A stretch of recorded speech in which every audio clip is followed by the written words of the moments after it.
لو جی وہ میں 5 گستاخانہ عبارتیں، ان کے 5 جھوٹے دفاع اور ان کے جواب بھی ریکارڈ کروانے لگا ہوں. پہلے بھی کئی ویڈیوز میں کروا چکا ہوں، لیکن میں آج مختصر کرواؤں گا تاکہ یہ پیپر اس کا آؤٹ ہو جائے، پھر یہ بھاگ نہ سکے کہ مجھے تو پتہ ہی نہیں کہ اس نے کیا بات کرنی ہے. وہ بات بھی بتا رہا ہوں، تو جڑا بن تے ہن کر تیاری، نہیں تے میں وہی تیرے ابا جان والی گل کروں گا کہ تو سب تو بڑا ہو ہے. ہاں ظاہر ہے خود چیلنج کر کے بھاگا ہے نا. ہاں کرچھیا ٹھیک ہو گیا. 5 ریفرنسز دوں گا گستاخانہ عبارتوں کے، جو سعد رضوی صاحب کے لیے پیپر ہے جس دن ہم آمنے سامنے بیٹھیں گے ان کی خواہش کے اوپر، اور 5 جھوٹے دفاع جو ان کے بڑے کرتے ہیں. ظاہر ہے ان کے پاس بھی کوئی نیا نالج تو نہیں ہوگا، وہی انہوں نے کرنا ہے، وہ بھی میں ان کی طرف سے خود ہی بتا دیتا ہوں، اور پھر ان کے جواب جو میں نے دینے ہیں وہ بھی میں ساتھ ہی ریکارڈنگ میں لے آتا ہوں تاکہ ان کے لیے پیپر آؤٹ ہو جائے. ریفرنس نمبر 1 چشتی رسول اللہ. ویسے تو تھانوی رسول اللہ بھی ان کے کھاتے میں ہے، کیونکہ یہ پہلے تھانوی رسول اللہ کے اوپر بات کرتے تھے، اب اس میں بھی بات کرنا چھوڑ گئے ہیں، یعنی چاچو کو بھی انہوں نے مان لیا ہے، تھانوی چاچو کو. تو چشتی رسول اللہ والا واقعہ جو مختلف کتابوں سے ہم نے پیش کیا، حشد بہشت سے پیش کیا، باقی کتابوں سے، تو انہوں نے بھاگنے کی کوشش کی. انہوں نے کہا ہمارے کبھی علماء نے اس کا دفاع نہیں کیا، تو وہ میں نے حوالہ پھر ان کے سامنے رکھا تھا، جو آج پھر رکھ رہا ہوں، کہ تمہارے اعلی حضرت نے فتاوی رضویہ میں اس کتاب کی تعریف کی ہے جس میں چشتی رسول اللہ لکھا ہے 7 سنابل. اگر اعلی حضرت کو پتا تھا کہ اس میں یہ لکھا ہے، اس کے باوجود نہ صرف تعریف کی بلکہ کہا کہ یہ کتاب نبی الاسلام کی بارگاہ میں مقبول ہے، کسی بزرگ نے خواب میں دیکھا ہے. توبہ توبہ توبہ. اگر تو یہ انہوں نے انجانے میں کیا پھر تو ہم کہیں گے کہ تمہارے اعلی حضرت جاہل تھے، اور اگر جان بوجھ کے کیا پھر تو اپنے ایمان سے گئے. اب تم نے فیصلہ کرنا ہے کہ ان کا ایمان بچانا ہے یا انہیں جاہل ڈکلیئر کرنا ہے. تیسرا تو کوئی آپشن نہیں ہے. مفتی منیب الرحمان صاحب نے اپنے نظام کے اندر کوشش کی کہ اس کا جواب دیں، انہوں نے ایک فتویٰ بھی نکالا، لیکن وہ بھی گول مول، اس کا میں نے پوسٹ مارٹم الگ سے کیا ہوا ہے کہ اس طریقے سے آپ اپنے بزرگوں کو نہیں بچا سکتے. لیکن اس کو تو انڈیٹیڈ چھوڑا کہ اعلی حضرت نے جو دفاع کیا تھا اس کا کیا بنے گا. پھر ان کے دوسرے بڑے بزرگ پیر میر علی شاہ صاحب، جن کو انہوں نے ٹارزن بنا کر غلام احمد قادیانی دجال کے مقابلے پہ لانچ کیا تھا، اور ان کے بارے میں جھوٹ مشہور کیا کہ وہ قادیانی دجال سے کہتے تھے کہ میں قلم رکھوں گا اور قلم خود لکھے گی. اللہ کے بندو، رسول اللہ نے تو کاتبین وحی رکھے ہوئے تھے، نبی علیہ السلام کو تو اللہ نے کوئی ایسی قلم نہیں دی تھی جو آپ کی وحی لکھتی. تمہارا پیر میر علی جو ہے وہ قلم کو حکم دے گا اور وہ لکھے گا. اپنی عقل کا علاج کرواؤ. وہ جی غلام احمد قادیانی دجال کے مقابلے کے لیے لاہور 3 دن تک بیٹھے رہے، وہ مقابلے پہ نہیں آیا. اور بھائی وہ مقابلے پہ شکر کرو نہیں آیا، دوئے فارغ ہو جاندے. وہ گریٹ برٹن نے اسے منع کیا تھا کہ یہ لوگ قاتلانہ حملہ کروائیں گے، اس لیے وہ خبیث قادیان سے نہیں نکلا اور لاہور نہیں آیا. ظاہر اتنا مجمع لے کے جب آپ بیٹھے ہوں گے تو کون جائے گا؟ گورنمنٹ یہ رسک لے گی. اور اس کو انہوں نے اپنی فتح بنا کے پیش کیا. فتح تب تھی جب تمہارا پیر میر علی خود قادیان چل کے جاتا. بڑا ٹارزن بنایا ہوا تھا نا. بزرگ تو نگاہیں مار کے جو ہے وہ جلا کے راکھ کر دیتے تھے، جنا بنتا نا قادیان خود چلا جاتا، انگریزوں کی نظروں سے چھپ کے وہاں پہنچتا، اور اس کی وہ جو بنائی ہوئی تھی اس نے کمین گاہ، اس کے باہر کھڑے ہو کے اسے للکارتا. اس طریقے سے تو آپ کسی کو بھی للکار سکتے ہیں، کوئی نہیں نکلتا. نورا کشتی کر رہے تھے یہ، اس نے کہاں سے دفاع کرنا تھا ختم نبوت کا. خود تحقیق الحق فی کلمت الحق کے اندر پیر میر علی شاہ صاحب نے چشتی رسول اللہ کا دفاع کیا ہوا ہے معرفت کی بات کہہ کے. یہ اس کے ٹارزن کا حال ہے. اور جو ان کا چاچو ہے تھانوی صاحب، کیونکہ دوسرے فرقے سے ہے نا، چلیں ستیلا چاچو، اس نے السنت الجلیہ فی الچشتیۃ العلیہ میں چشتی رسول اللہ کا دفاع کیا، کیونکہ وہ بھی چشتی تھا. المحند علی المفند پہ اس نے جب سگنیچر کیے نا تو اس نے لکھا میں ہوں اشرف علی تھانوی حنفی چشتی. وہ بھی صوفی تھا. تمہارے دونوں سگے بابے اور ایک ستیلا بابا دفاع کر کے گئے ہیں چشتی رسول اللہ کا آج سے 100 سال پہلے, مشکل سے 100 سال ہوئے ہیں. اعلی حضرت 1921 میں فوت ہوئے, پیر میر علی شاہ صاحب 1937 میں فوت ہوئے, اور اشرف تھانوی صاحب 1943 یا 44 میں فوت ہوئے. اور آج ہے 8 ستمبر 2024 بمطابق 3 ربیع الاول 1446 ہجری. 100 سال نہیں گزرے ان کے بزرگ اپنی کتابوں میں چشتی رسول اللہ کو نقل کر کے گئے. اب یہ کہتے ہیں کہ جی کتابیں بدل گئی ہیں. واہ واہ, تم لوگوں نے مناظرے لڑے ہوئے ہیں. حنیف قریشی صاحب نے 2009 کے مناظرے سے سارا فیم کمایا اور شہرت ہوئی ان کی. اس میں انہوں نے اسے معرفت کی بات کہہ کے شتیہات کے نام کے اوپر دفاع کیا, حالانکہ یہ آپ کو خود بتاتے تھے کہ شتیہات نہیں ہوتی رسول اللہ کے لیے با خدا دیوانہ باش با محمد ہوشیار, لیکن یہ پیچھے ہٹ گئے. شبلی بولے اس طرح پڑھ, لا الہ الا اللہ شبلی رسول اللہ. اور ختم نبوت کے ڈاکووں, شبلی کو رسول بنانے والوں, لا الہ الا اللہ چشتی رسول اللہ, لا الہ الا اللہ شبلی رسول اللہ. انہوں نے پھر پڑھا لا الہ الا اللہ شبلی رسول اللہ. اب بات یہ, انہوں نے شبلی کو کیا کہا, کون ہے؟ کافر ہے. ان کے علماء نے لکھا شبلی نے جتنی باتیں کی حالت سکر اور مستی میں کی, خبردار زین ہار ہرگز ایسے صوفیاء کے بارے میں زبان نہ کھولنا. تم بکی جا رہے ہو, تمہارے کافر کہہ رہے ہیں نہ کھولنا, تم بکی جا رہے ہو. خبردار زین ہار ہرگز ایسے صوفیاء کے بارے میں زبان نہ کھولنا. تم بکی جا رہے ہو, تمہارے کافر کہہ رہے ہیں نہ کھولنا, تم بکی جا رہے ہو. لہذا چشتی رسول اللہ کا دفاع اگر کوئی کرے اس حوالے سے کہ کتابیں بدل گئیں, تو میں نے ان کے بزرگوں کے حوالے دیے. انہوں نے مناظرے لڑے, حنیف قریشی نے بھی لڑا, چھوٹو مولوی نے بھی لڑا. وہ پیچھے بیٹھا ہوا ہے اور ہاں میں ہاں ملا رہا ہے اور یوں داد دے رہا ہے بیٹھ کے.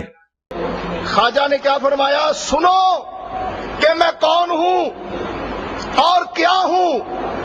محمد الرسول اللہ صلی اللہ علیہ وسلم کے دربار کے کمینے غلاموں میں سے ایک ہوں. آج کہہ رہا جی یہ تو کتاب ہی بعد میں لکھی گئی ہے. معافی مانگنے کی ان کو توفیق نہیں ہوتی اپنی پرانی غلطیوں کے اوپر. یہ بتائیں اب کون سی دنیا میں ایسی چینج آئی ہے کہ انہیں چشتی رسول اللہ سے پیچھے ہٹنا پڑا ہے؟ پہلے تو تم لوگ دفاع کرتے تھے, مناظرے لڑتے تھے, تبدیلی ایک ہی آئی ہے.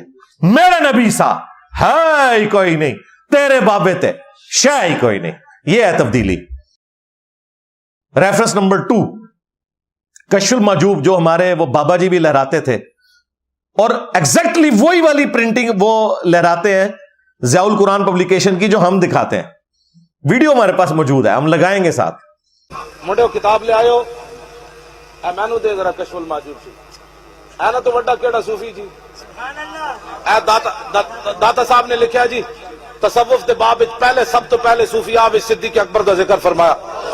تو داتا صاحب لکھا کہ فرمایا اگر تو کامل صوفی دیکھنا چاہتا ہے تو صدیق اکبر کو دیکھ. سبحان اللہ, کیا بات, کیا بات, کیا بات. ہاں جی, اسی کشف المحجوب میں جس کی بابا جی تعریف کرتے رہے,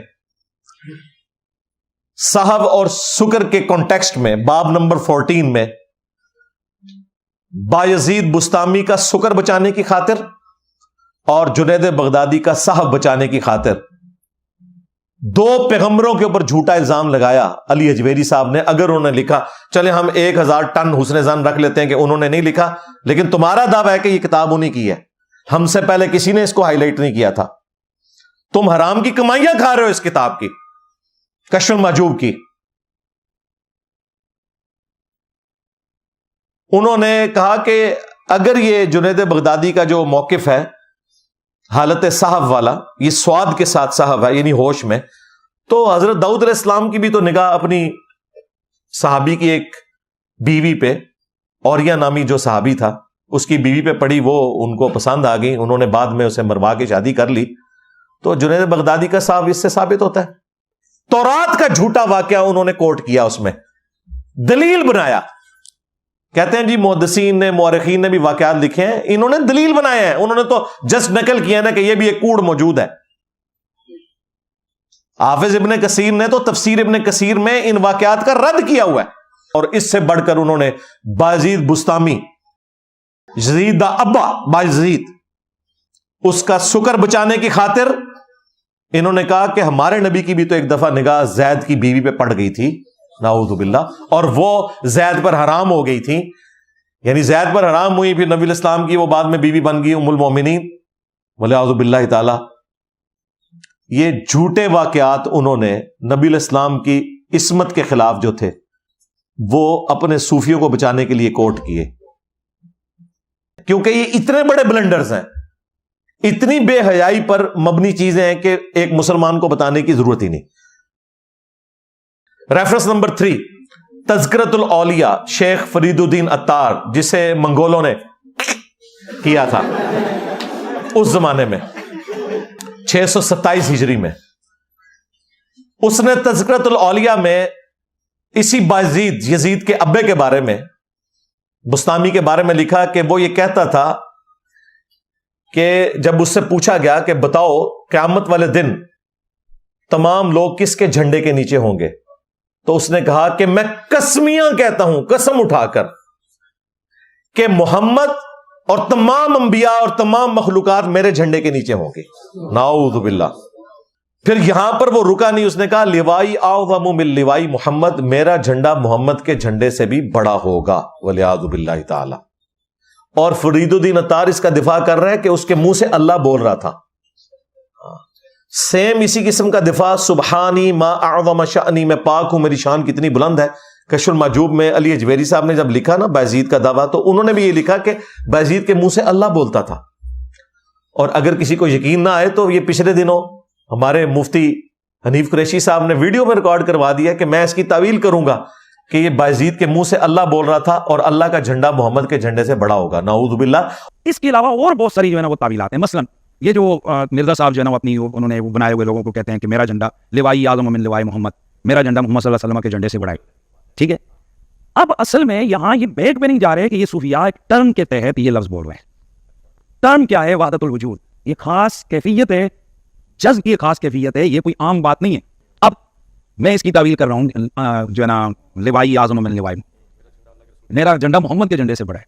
صوفیاء یہ کہتے ہیں کہ یہ جس طرح حضرت موسیٰ علیہ السلام طور پہ گئے تو وہاں درخت میں سے آواز آئی انی انا اللہ رب العالمین، تو اللہ تعالیٰ بوٹے سے بول سکتا ہے، زبان ولی سے نہیں بول سکتا۔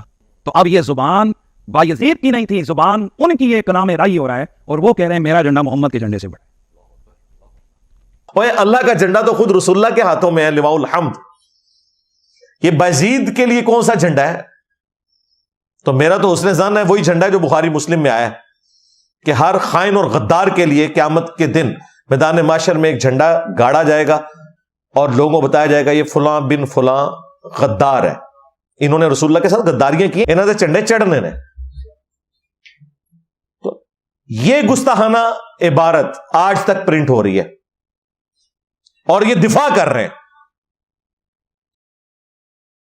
چوتھا، اسی تذکرۃ الاولیاء میں لکھا ہوا ہے بایزید بستامی کے بارے میں کہ انہیں معراج کروائی گئی، ٹھیک ہے، جس طرح انبیاء میں رسول اللہ کو معراج ہوئی، بابوں میں ان کو ہوئی۔ اور جنید بغدادی کا قول لکھا، وہ کہتے ہیں کہ بایزید ہم میں وہی مقام رکھتے ہیں جو فرشتوں میں جبرائیل کا ہے، یعنی شیخ عبد القادر جیلانی فارغ ہو گئے، پیدا ہونے سے پہلے ہی فارغ ہو چکے ہیں، کیونکہ شیخ عبد القادر جیلانی تو خود جنید بغدادی کے مریدوں کے مریدوں کے مریدوں کے مرید ہیں، اور جنید بغدادی کہہ رہے ہیں کہ اولیاء اللہ کے سردار کون ہے؟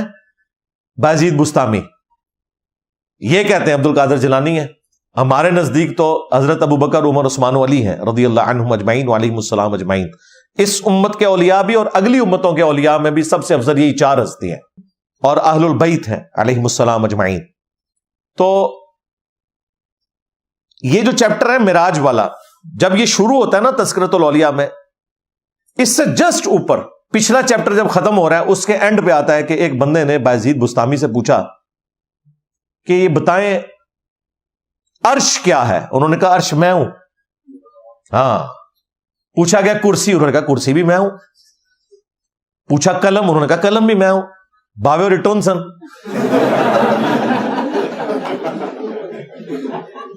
انہوں نے کہا حضرت آپ اتنے بڑے بڑے دعوے کر رہے ہیں، آپ سے پہلے اتنے انبیاء گزرے ہیں، حضرت ابراہیم علیہ السلام، موسیٰ علیہ السلام، عیسیٰ علیہ السلام، محمد علیہ السلام، اور آپ یہ باتیں کر رہے ہیں. انہوں نے کہا آپ یہ باتیں کر رہے ہو، میں ہی موسیٰ ہوں، میں ہی عیسیٰ ہوں، میں ہی ابراہیم ہوں، میں ہی محمد ہوں. نعوذ باللہ. غلام احمد قادیانی دجال نے اپنے آپ کو بروزی نبی کہا تھا، ذلی نبی کہا تھا، اور جہاں کہیں اس نے اپنے آپ کو ذل محمد یا کہا کہ میں محمد ہوں، اس کی تعویل کی اس نے کہ یہاں میں مراد ایگزیکٹلی یہ نہیں مان رہا، میں خادم ہوں ان کا، وہ خاتم النبیین ہے، میں امتی نبی ہوں. اس دجال کی بھی یہ جرت نہیں ہوئی ہے جو ان کے بڑوں کی جرت تھی. ڈائریکٹ میں محمد ہوں.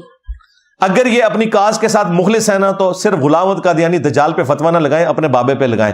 اور اگر یہ کہہ رہے ہیں کتابیں بدل گئی ہیں تو کتابیں چھاپنے والے، انہیں پرنٹ کرنے والے، ان سب کے اوپر فتویٰ لگائیں. کچھ بھی نہیں کریں گے یہ. انہیں پتہ ہے کہ اگر ہم نے یہ مان لیا تو انجینئر صاحب کا مقدمہ ٹھیک ہو جائے گا. یار انجینئر صاحب کا کوئی ذاتی مقدمہ ہے؟ ہم تو خود رسول اللہ کی لیگیسی کو آگے لے کے چل رہے ہیں صلی اللہ علیہ وآلہ وسلم. میری کوئی مسجد نہیں، چندہ بک نہیں، میں تمہارا کمپٹیٹر ہے ہی نہیں ہوں. ہم نمازیں تمہارے پیچھے پڑھیں، چندے تمہیں دیں. میں اگر اس معاملے میں صحیح ثابت ہوتا ہوں تو فائدہ تمہیں ہی ہونا ہے. تم اینٹی قادیانی کام کی بجائے ختم نبوت پہ کام کرو کہ غلام احمد قادیانی دجال یا کوئی تھانوی دجال یا چشتی دجال، بقول تمہارے کہ انہوں نے کلمے پڑھائے اور معرفت کی بات ہے، ان کے اوپر فتوے دو، ان کے خلاف دھرنے دو. الحمدللہ میرا یہ وعدہ ہے ویڈیو میں، انشاءاللہ تعالی ہم ٹی ایل بی کو جوائن کریں گے، تمہارے ساتھ مل کر لبیک یا رسول اللہ کے نعرے لگائیں گے، کرین پہ مور لگائیں گے. لیکن جڑیں بڑھو، لاہور سے نکلتے ہو وہیں سے یہ ساری کتابیں چھاپ رہی ہیں، وہاں دھرنے دو، پرنٹنگ بند کرواؤ، اور پرانے بزرگوں کے بارے میں بھی شرعی حکم بیان کرو. اور پیر میر علی شاہ صاحب کی کتابوں کی تو ابھی تک سیاہی خشک نہیں ہوئی ہے. جاؤ گولڈے میں کتابیں رکھی ہوئی ہیں، چشتی رسول اللہ کا دفاع ہوا ہے تحقیق الحق فی کلمت الحق کے اندر. 5واں حوالہ آخری، وہ تذکرۃ الاولیاء اور کشف المحجوب دونوں میں ہے. اور امام ابو حنیفہ رحمۃ اللہ علیہ کی طرف ایک جھوٹا خواب منسوب کیا ہے، یا شیطانی خواب اگر انہوں نے دیکھا بھی ہے. وہ کہتے ہیں وہ خواب میں دیکھتے ہیں کہ رسول اللہ کی قبر میں اترے ہیں اور آپ کی قبر مبارک سے ہڈیاں چن رہے ہیں اور ایک کو ایک سے الگ کر رہے ہیں. نعوذ باللہ. یہ خواب کسی وہابی نے دیکھا ہوتا نا تو دیکھتے آپ یہ کیا کرتے اس کے ساتھ. ان کے بابے نے دیکھا ہے، وہ کہتے نہیں خواب پہ تو کوئی کنٹرول نہیں. ہم بھی کہہ رہے ہیں کوئی کنٹرول نہیں. ہم تو کہہ رہے ہیں تمہارے بابے کا اپنے پیشاب پہ بھی کوئی کنٹرول نہیں ہے، خواب کو تو چھوڑ دو. لیکن اس سے شیطانی خواب کو ہونا، امام حنیفہ کو تو پتہ بھی نہیں ہونا ان کے ساتھ کیا کیا انہوں نے. کیا اللہ تعالیٰ اپنے نبی صلی اللہ علیہ وآلہ وسلم کے امتیوں کو یہ خواب دکھائے گا کہ وہ قبر میں اتر کے رسول اللہ کی ہڈیاں سمیٹے؟ کس گستاخ کا یہ عقیدہ ہے کہ نبی علیہ السلام کی قبر مبارک میں ہڈیاں؟ آپ علیہ السلام کا تو جسم اطہر سلامت ہے، آخرت کی زندگی کے ساتھ وہ زندہ ہے. تم لوگوں نے یہ گستاخانہ خواب امام حنیفہ کی شان کے لیے بیان کیا اور کہا جی اس میں وہ اشارہ تھا کہ وہ نبی علیہ السلام کی سنتوں کو جمع کریں گے. سنتیں پھر بھی کوئی انہوں نے جمع کی تھیں. جنہوں نے جمع کی تھی نا ان کی کتابیں یہ پڑھی ہوئی ہیں. امام حنیفہ کی کتاب کون سی حدیث کی ہے؟ ویسے یہ جھوٹا ہی خواب ہے، انہوں نے دیکھا بھی کوئی نہیں. اور گستاخانہ وہ خواب گھڑنا تھا، ہم سے پوچھ لیتے. تم کہتے ہیں کہ امام حنیفہ نے خواب میں دیکھا ہے کہ نبی علیہ السلام کے برتن مبارک جمع کر رہے ہیں، آپ کا آسا مبارک، آپ کا کرتا شریف، آپ کے بال مبارک کہیں سے ان کو تبرکن ملے ہیں. یہ باتیں کرتے، ہڈیاں قبر میں. اور ایک نے تو ترجمہ کرتے ہوئے سال لکھا استخوان مبارک، ڈھانچے کو نا شستہ اردو میں استخوان. دوسرے نے ترجمہ کر دیا جی ہڈیاں، انہوں نے ترجمہ ہی نہیں کیتا. استخوان مبارک، بعض کو بعض سے الگ کر رہے ہیں.